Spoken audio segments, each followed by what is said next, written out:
Maître vulgarisateur, il explique et communique l'inexplicable. Mario Dumont. De la musique aux oreilles.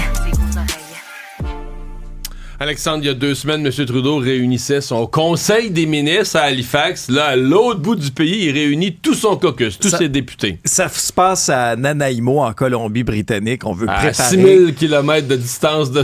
Non, mais... En Europe, ça serait 12 pays plus loin. c'est clair. Mais dans notre réalité canadienne, c'est le même pays c'est le même qui n'est pas pays. toujours uni, mais en tout cas. Ça se passe en Colombie-Britannique. On veut préparer la prochaine session parlementaire. Bon, il y aura un sujet qui va être sur toutes les lèvres, assurément. C'est la fin de cette entente qui a été déchirée par le NPD. Les libéraux qui devront trouver une espèce de stratégie pour contrer ce que Pierre Poilievre a l'intention de faire au début de la session parlementaire, c'est-à-dire rapidement déposer une motion de censure contre le gouvernement. Et là, de quel bord va se prononcer le NPD? On sait que Jack Meeting, même s'il a déchiré l'entente à grand bruit en point de presse, en accusant Justin Trudeau d'être la pire affaire qui existe sur la Terre, alors il pourrait encore voter pour lui. Il pourrait quand même, des fois, à l'occasion, voter quand même de son bord. Le Bloc est beaucoup plus... clair, là, à dire, si nous on obtient, c'est bon pour le Québec. Exemple, si on obtient ce qu'ils veulent, la bonification des pensions de vieillesse, on va voter pour sauver le gouvernement, ils le disent sans ambiguïté. Là. Mais ils avaient l'air de voir la séparation d'un bon œil, le Bloc. Oui, c'est-à-dire que... Mais le Bloc voit toujours la séparation d'un bon œil. Non, mais la séparation, c'est-à-dire que tant que le NPD supportait le gouvernement, c'est comme si le gouvernement était un peu majoritaire dans son fonctionnement. Il était sûr du vote du NPD, donc le Bloc perdait cette espèce de rapport de force de négocier ses votes. Alors là, le Bloc retrouve ce rapport de force de dire, regarde, si vous voulez notre appui, ça nous prend ceci, ça nous prend cela, donc on va pouvoir négocier son appui. Par contre, ça, c'est ce qu'ils disent publiquement. Mais ils doivent quand même avoir en tête qu'il y a beaucoup de partisans du Bloc qui n'aiment pas beaucoup Justin Trudeau. Et si le Bloc vote avec Justin Trudeau, ils vont se faire marteler par Pierre Poilievre que c'est le Bloc qui a maintenu Trudeau au pouvoir, puis si Trudeau au pouvoir... Et est-ce que ça pourrait leur nuire dans une élection? Est-ce que ce message-là d'être un peu comme des gens qui travaillent à garder Justin Trudeau... À date, le Bloc dit on n'a pas peur de ça, c'est un message, ça fait 1 an que Pierre Poilievre dit ça pogne pas comme message. Moi, je pense, un terrain glissant, dans le je fond. pense que ça les fatigue quand même un peu. Mais il y aura une présence aussi, Mario, qui va faire jaser. Bon, c'est l'ancien gouverneur de la Banque du Canada, Mark Carney, qui, lui, va participer à cette retraite-là. Il y en a déjà qui le voient comme successeur éventuel comme de sauveur. Justin Trudeau, comme le grand sauveur du parti. Il est là comme consultant? Il est là comme... Ouais, écoute, il tourne autour. Là. Il tourne autour du parti. Ouais. Je pense qu'il... écoute, il donnerait au parti une crédibilité économique qu'il n'y a pas sous Justin Trudeau. Mais est-ce qu'il serait un sauveur? Je veux dire, je trouve toujours ça drôle quand on dit que quelqu'un en politique serait extraordinaire quand il n'a pas fait une journée de politique dans sa vie, là. Non, mais... Peut-être qu'il serait bon, peut-être qu'il nous surprendrait, peut-être aussi qu'il ferait des discours politiques qu'on tomberait endormi, puis peut-être qu'à la 3e entrevue, il se mettait les pieds d'un plat. Non, mais... As-tu un Michael Ignatieff en tête? Ou autre, mais tu comprends, c'est que là, on est vite à dire c'est un sauveur. Ceci dit, une des choses qui frappe là, chez les libéraux, c'est que le Globe and Mail qui parle de 5 ministres qui perdent leur directeur de cabinet. Là. C'est un signe de fin de régime. C'est sûr que ça va alimenter les discussions à Nanaimo, là-bas, en Colombie-Britannique. C'est certain que ça donne du genre de signaux que, bon, les gens pensent qu'ils vont perdre la prochaine élection, je cherche un autre emploi. Maintenant, je reste prudent. Là. Il y a toujours beaucoup de mouvements dans les employés politiques. Ce sont des emplois sans aucune sécurité d'emploi. Il y a une grosse circulation de personnel.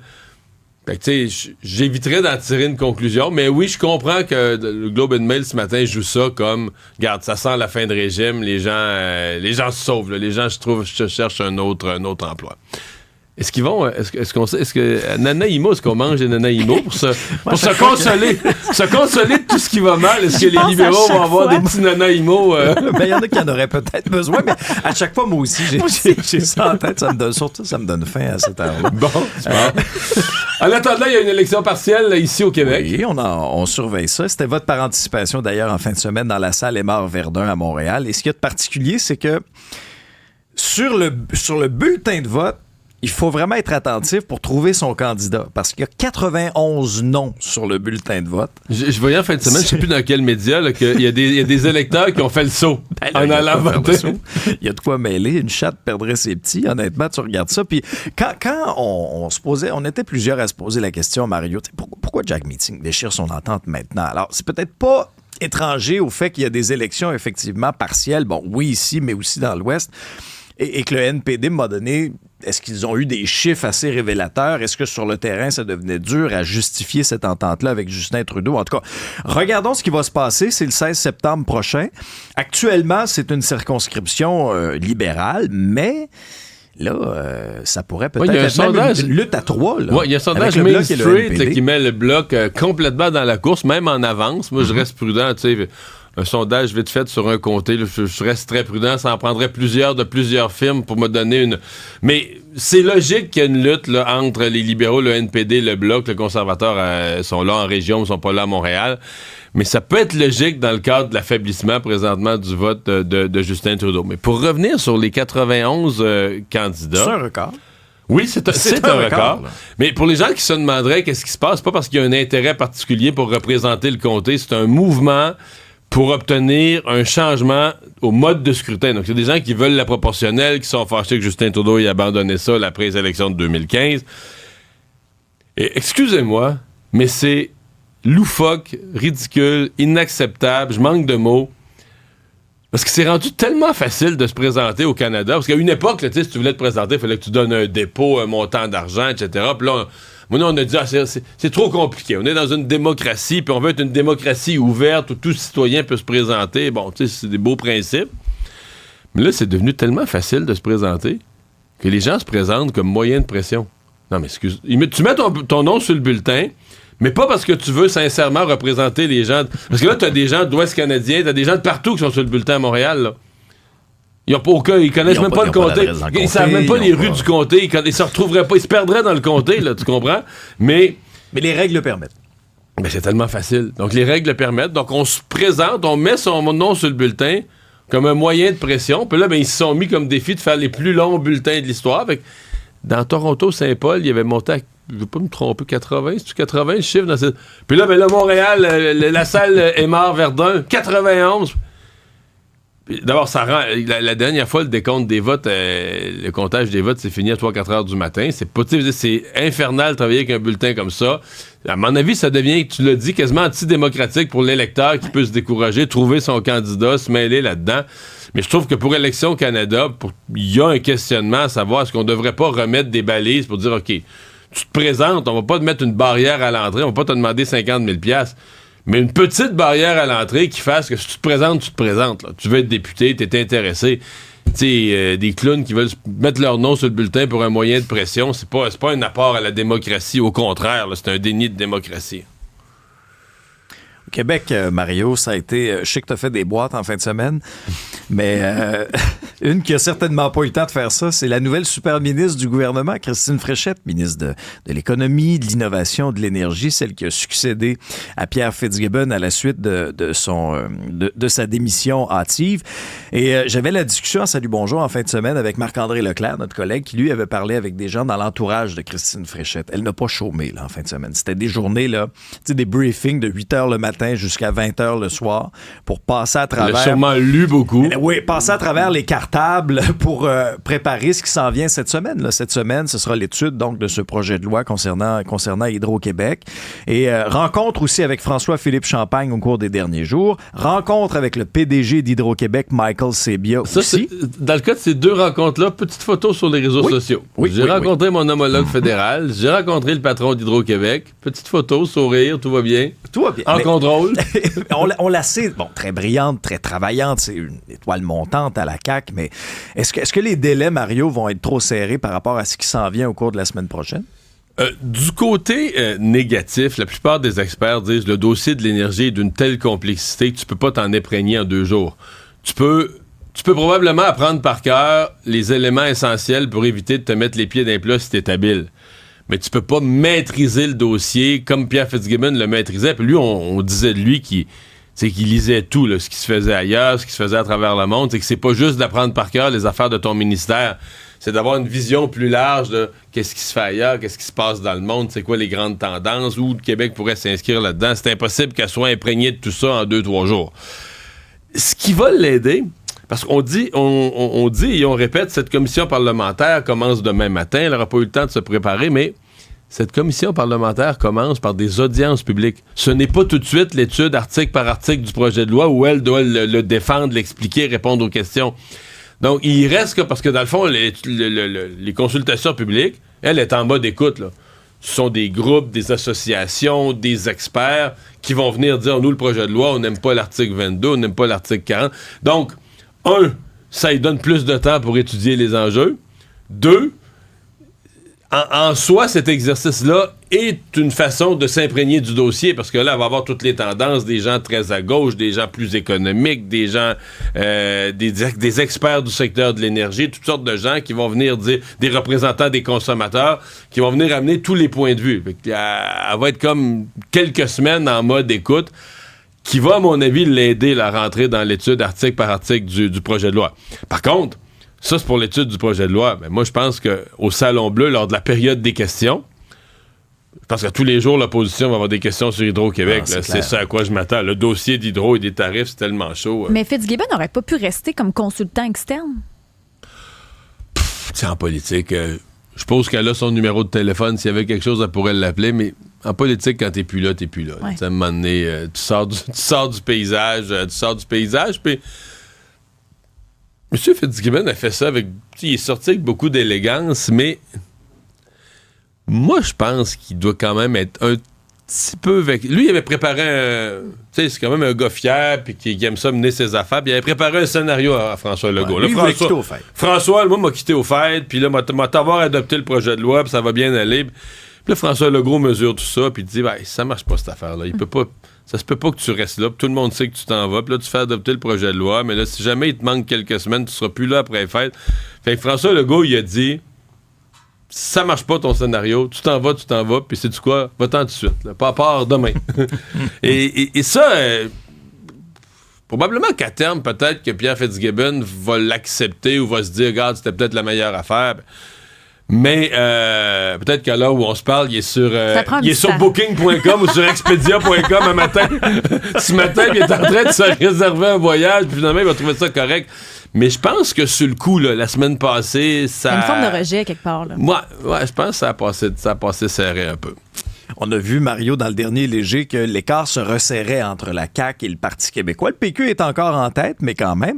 Paul Saint-Pierre Plamondon, et on apprend ça dans le journal ce matin, prépare déjà la transition en vue d'une prise au pouvoir en 2026. C'est le bureau parlementaire qui nous révèle qu'il a commencé à solliciter, entre autres, d'anciens employés de cabinet péquistes pour l'épauler.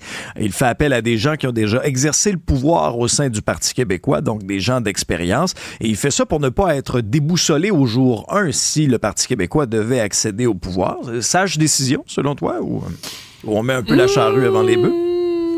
Ben, en fait, il est vraiment tôt pour faire ça, à mon avis. Moi, je l'ai déjà fait, là, quand les sondages étaient élevés. Tu fais plus ça 6 mois, 1 an. 2 ans avant les élections, c'est loin.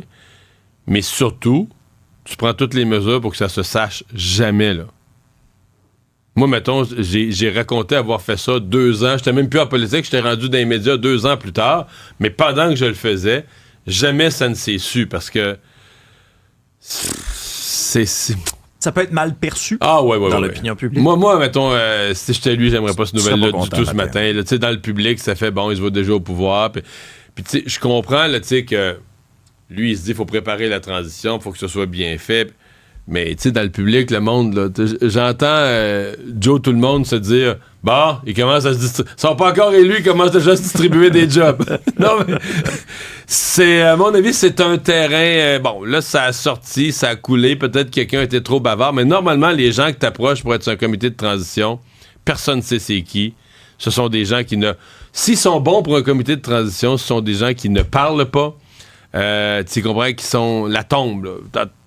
C'est une nouvelle que je trouve étonnante ce matin. Donc, et pas positive pour lui, quoique pas entièrement négatif de dire, ben regarde, là, ce scénario qui puisse être au pouvoir est un scénario qui existe, puis il doit en toute responsabilité le préparer, oui, là, mais je trouve pas que c'est une manchette payante. Il y a une situation qui est très, très, très délicate et qui a un potentiel de déraper solidement à haut cas. Il y a des citoyens qui sont exaspérés que des camions viennent déverser des matières contaminées à Kanesatake dans un site, un dépotoir illégal. Ça avait déjà fait les manchettes. Mais là, en fin de semaine, c'est particulier. Il y a des dizaines de personnes qui ont suivi une espèce de formation pour intercepter les camions qui se rendent en direction de Kanesatake pour Donc, faire... ils songent à des dépôts. s'autoproclamer contrôleurs routiers et contrôleurs environnementaux. Puis à se faire justice eux-mêmes. On nous dit, puis des chiffres approximatifs, mais entre 200 et 300 camions qui passeraient à chaque jour par Oka pour se diriger vers le territoire Mohawk. Ce manège-là serait effectué depuis les 4 dernières années. Et là, les citoyens disent, on est obligé de faire ça parce que le ministre de la Sécurité publique, François Bonnardel, n'agit pas. Là, ça fait pas l'affaire de tout le monde. Le maire d'Oka, Pascal Quévillon, lui dit attention, là, moi j'ai peur pour la sécurité du monde. C'est pas des enfants de cœur, là, ces gens-là. C'est pas des enfants de cœur non plus, ces camionneurs-là. Je rappellerai que les contrôleurs routiers réclament d'être armés. Parce que des gens comme ça qui transportent des marchandises illégales, ça c'est un exemple des sols contaminés qui seraient illégaux. C'est des gens qui peuvent être prêts à aller loin, là, à devenir dangereux. Alors là, des simples citoyens qui procèdent aux arrestations. Avec un dossard et une pancarte à Restop. Moi, je suis pas sûr, Mario. Là. On va parler à la dame là, qui est au cœur de cette initiative plus tard, mais je m'interroge sincèrement. D'ailleurs, le maire, lui, parce que le maire, lui, il prétend qu'il y en a de la vérification qui est faite là, sur les camions, mais là, les citoyens disent, oui, il y a de la vérification qui est faite, il y en a qui est faite depuis 2 jours, puis c'est à cause de nos moyens de pression que le ministère a fait semblant à la fin de la semaine passée. Est-ce que ces citoyens-là veulent vraiment le faire? Est-ce qu'ils mettent de la pression? Mais se faire justice soi-même, c'est jamais la bonne chose, à mon avis. Par contre, quand on en arrive à ça, 19 fois sur 20, ça reflète le fait que les autorités ont négligé, laissé pourrir une situation. Et faut-il en dire plus sur Kanesatake, là?